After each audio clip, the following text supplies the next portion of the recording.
Hello friends, welcome to my channel daily current affairs. ఈరోజు మనం 4th April 2025 యొక్క current affairs చూద్దాం. First మనకి సిపిసిఎల్ మేనేజింగ్ డైరెక్టర్గా హెచ్ శంకర్ గారు అపాయింట్ అయ్యారు. సో మనకి సిపిసిఎల్ అంటే చెన్నై పెట్రోలియం కార్పొరేషన్ లిమిటెడ్ అనమాట. ఒక పర్సన్ లింగ్విస్టిక్ వేణుగోపాల పనికర్ గారు పాస్ డేవే అండి. సో సాహిత్య అకాడమీ అవార్డు మనకి 2005లో వచ్చింది వేణుగోపాల పనికర్ గారికి. నెక్స్ట్ మనకి యూపీ అన్మోల్ రతన్ అవార్డు మనకి నిఖిల్ సింగల్ గారికి వచ్చింది. సో యూపీ గవర్నమెంట్ ఇచ్చే ఒక అవార్డు అనమాట. యూపీ అన్మోల్ రతన్ అవార్డ్ నిఖిల్ సింగల్ గారికి వచ్చింది. నెక్స్ట్ మనకి కేరళ నుంచి ఒక ప్రోడక్ట్కి జిఐ ట్యాగ్ అనమాట. సో ఏంటి అంటే కన్నడి పాయ అనేది ఏంటి అంటే ఇది ఒక మ్యాట్. సో మనం ఇంట్లో చూసుకుంటాం కదా, సో పెద్ద పెద్ద మ్యాట్స్ ఉంటాయి కదా, సో అలాంటిది ఒక మ్యాట్ అనమాట, కన్నడి పాయ మ్యాట్. సో ఇదేంటి అంటే first tribal handicraft from Kerala. So Kerala నుంచి మొదటి ట్రైబల్ హ్యాండీక్రాఫ్ట్కి జిఐ ట్యాగ్ వచ్చింది అనమాట, అదే కన్నడి పాయ కేరళ నుంచి. సో మనం నిన్ననే చూసాం కదా, సో మనకి మన చపాటా చిల్లీ, వరంగల్ చపాటా చిల్లీ ఏంటి అంటే ఫస్ట్ హార్టికల్చర్ ప్రోడక్ట్, ఇదేంటి అంటే ట్రైబల్ హ్యాండీక్రాఫ్ట్ అనమాట. నెక్స్ట్ మనకి ఒక 2 హరప్పన్ సైట్స్ అనమాట, మితితాల్ ఇంకొకటి తిగారనా. మితితాల్ ఇంకా తిగారనా అనేటి ఏంటి అంటే హరప్పన్ సైట్స్, మనకి హరప్పన్ నాగరికత అంటాం కదా, అప్పటి సైట్స్ అనమాట. సో వీటిని హర్యానా గవర్నమెంట్ ప్రొటెక్టెడ్ మాన్యుమెంట్స్గా డిక్లేర్ చేసింది. సో మితితాల్ ఇంకా Tigrana, Harappan sites declared as a protected monuments by Haryana government. So ఇవి మనకి భీవండి డిస్ట్రిక్ట్స్లో ఉంటాయి. సో వాటి కొంచెం హిస్టరీ కనుక చూసుకున్నట్టయితే మితితాల్ సైట్ అనేది మనకి 1965-68 టైంలో దీన్ని ఎక్స్కవేట్ చేశారు. 1913లో మనకి సముద్రగుప్తుని కాయిన్స్ అనేవి కనుగొన్నారనమాట. సో ఆ ప్లేస్లో మితితాల్ సైట్లో 1913లో సముద్రగుప్తుడి యొక్క కాయిన్స్, నాణాలను అక్కడ కనుగొన్నారు మితితాల్ సైట్లో. నెక్స్ట్ మనకి తిగారనా సైట్ వచ్చేసి 2400 అప్పుడు కనుగొన్నారు. It's an agriculture related site అనమాట ఇది. సో చాలాథెటిక్ అగ్రికల్చర్ కమ్యూనిటీస్ ఇక్కడ నివసించేవాళ్ళు. So Tigrana site, Mitathal site ఎక్కడ అంటే హర్యానా. ఇవి హరప్పన్ నాగరికతకి సంబంధించిన సైట్స్ అనమాట, భీవండి డిస్టిక్లో ఇవి ఉంటాయి. హర్యానా గవర్నమెంట్ ఇప్పుడు వీటిని ప్రొటెక్టెడ్ మాన్యుమెంట్స్గా డిక్లేర్ చేసింది, చాలా ఇంపార్టెంట్. నెక్స్ట్ మనకి 7th edition of Japan India maritime affairs dialogue అనేది మనకి జపాన్ టోక్యోలో జరిగింది. సో మన ఇండియన్ డెలిగేట్స్ని ఎవరు లీడ్ చేశారు అంటే, ఎవరు నాయకత్వం వహించారు అంటే మనుపాలి సైవాయి. సో 7th edition of Japan India maritime affairs dialogue అనేది జపాన్లో జరిగింది. ఇండియా నుంచి మనుపాలి సైవాయి గారు ఇండియన్ డెలిగేట్స్ని లీడ్ చేశారు. నెక్స్ట్ మనకి మోటోజీపీ అమెరికన్ గ్రాండ్ ప్రిక్స్ అనేది ఎవరు విన్ అయ్యారు అంటే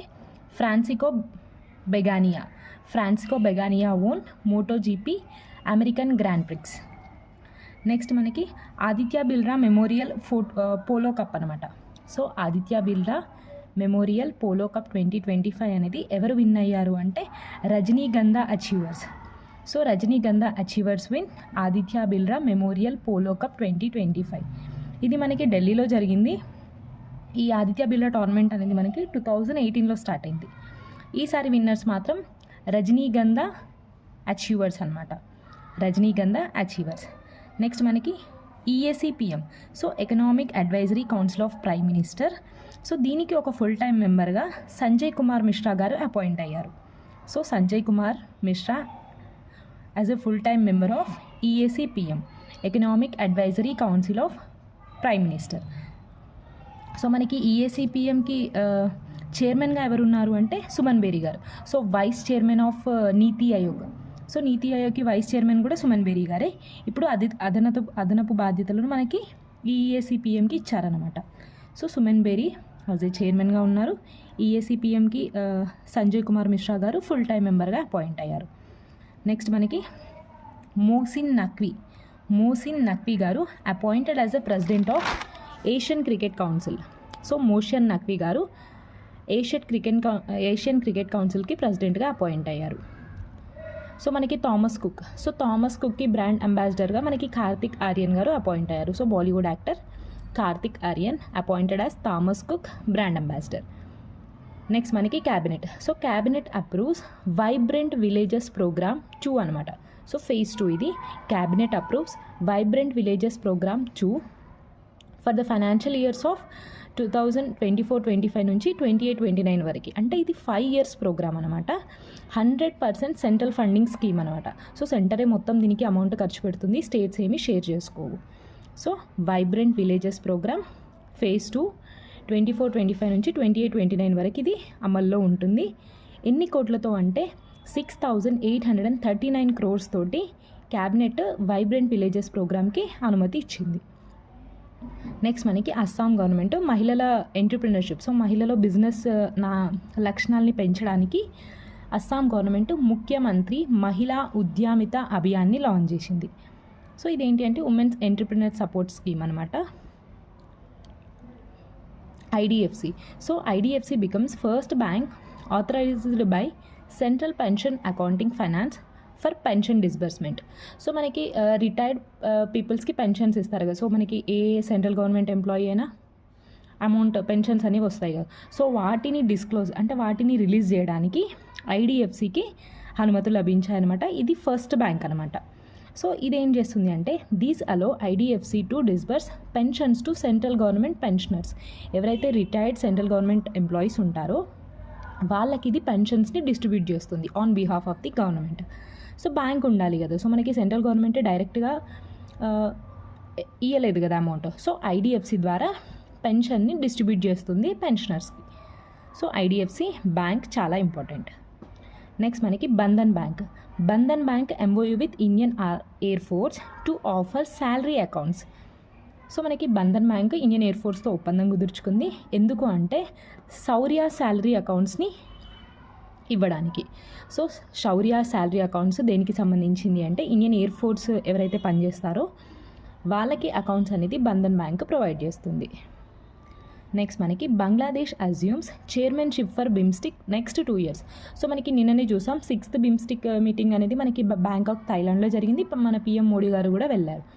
సో నెక్స్ట్ రాబోయే 7th సమిట్స్ ఉంటాయి కదా, వాటికి చైర్మన్షిప్గా ఎవరు అంటే బంగ్లాదేశ్ నిలవబోతుంది బిమ్స్టిక్కి చైర్మన్షిప్గా. మనకి 1997లో బిమ్స్టిక్ ఎస్టాబ్లిష్ అయింది. బంగ్లాదేశ్ ఢాకా హెడ్ క్వార్టర్గా పనిచేస్తుంది. Bay of Bengal initiative for multi sectoral trade and economic corporation అనమాట. 7 countries ఇందులో ఉంటాయి. సో బంగ్లాదేశ్ నెక్స్ట్ 2 yearsకి చైర్మన్షిప్ని అందుకుంది. నెక్స్ట్ మనకి డిఆర్డిఓ ఇంకా ఇండియన్ ఆర్మీ ఎంఆర్ఎస్ఎం మిసైల్ని టెస్ట్ చేసింది ఒడిస్సా. సో మనకి అబ్దుల్ కలాం వీలర్ ఐలాండ్స్ అంటాం కదా, ఒడిస్సా నుంచి దీన్ని టెస్ట్ చేసింది. సో ఎంఆర్ఎస్ఎం ఏంటి medium range surface to air missile అనమాట. Medium range surface to air missile. So మనకి మొన్న అది చూసాం VLRS very short range. So ఇదేంటి అంటే సర్ఫేస్ టు ఎయిర్ మిసైల్, ఇది మీడియం రేంజ్. దీన్ని ఎవరు డెవలప్ చేశారు అంటే డిఆర్డిఓ డెవలప్ చేసింది, ఇంకా ఇజ్రాయెల్ ఏరోస్పేస్ సహకారంతో. సో చాలా ఇంపార్టెంట్. నెక్స్ట్ మనకి Bollywood actor and director Manoj Kumar గారు పాస్డ్ అవే. నెక్స్ట్ మనకి తెలంగాణ. సో తెలంగాణ గవర్నమెంట్ హాస్పిటల్స్లో ఏంటి అంటే సో ఆధార్ బేస్డ్ అటెండెన్స్ సిస్టమ్ని తీసుకురావాలి అనుకుంటుంది.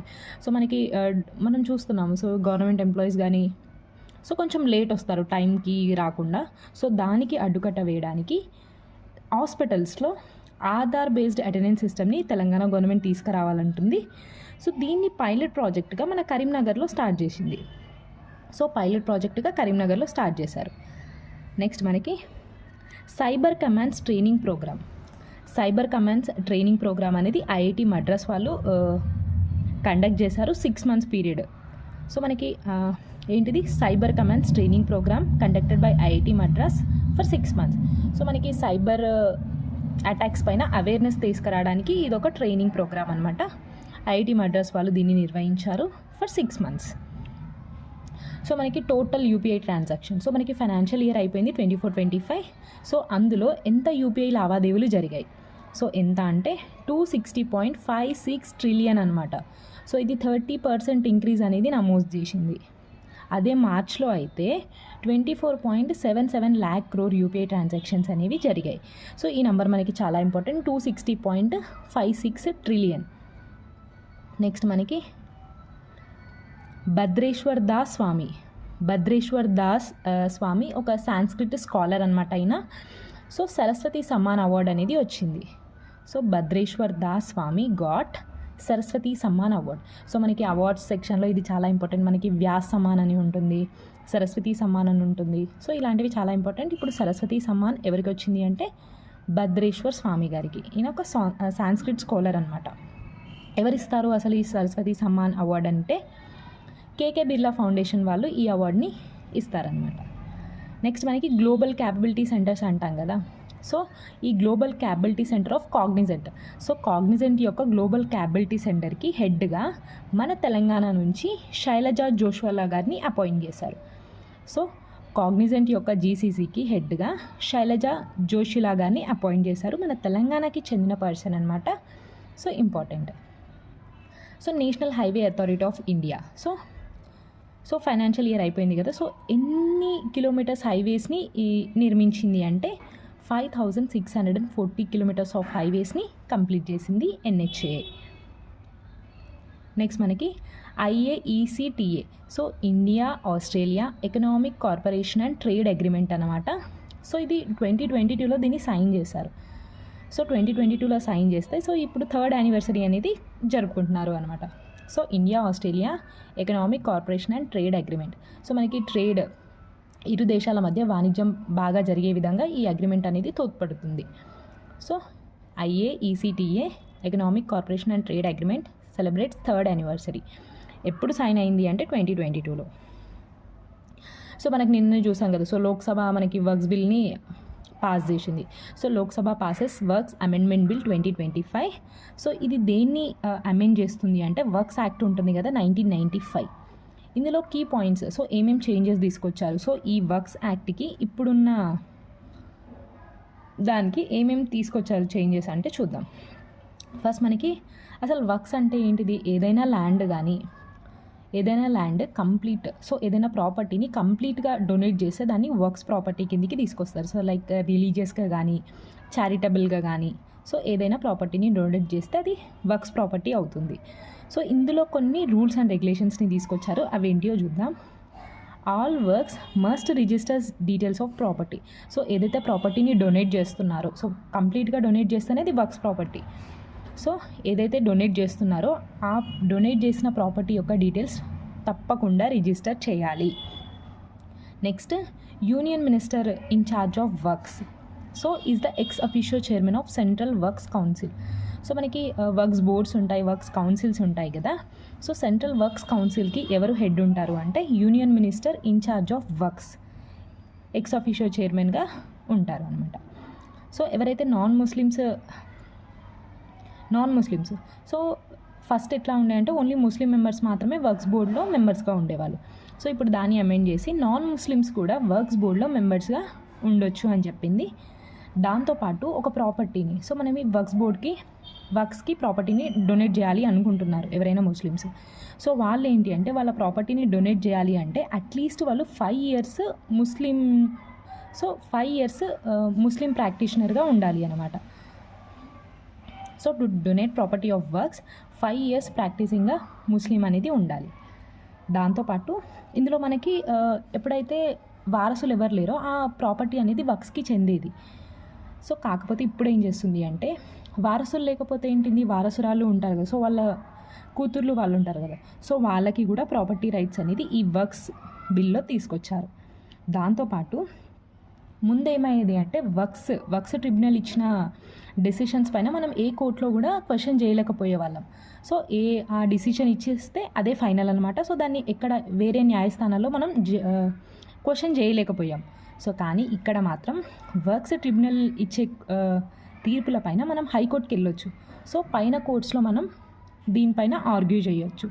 సో ఇవే అండి వర్క్స్ అమెండ్మెంట్లో తీసుకొచ్చిన కొన్ని కీ పాయింట్స్. సో వర్క్స్ యాక్ట్ 1995ని ఇది రీప్లేస్ చేస్తుంది వర్క్స్ బిల్ 2025. సో ఇది ఫ్రెండ్స్ 4th April 2025 యొక్క కరెంట్ అఫైర్స్. వీడియో నచ్చుతుంది అనుకుంటున్నాను. ఒకవేళ నచ్చితే మాత్రం చిన్న లైక్, షేర్ అండ్ సబ్స్క్రైబ్ చేసుకోండి. Thank you so much.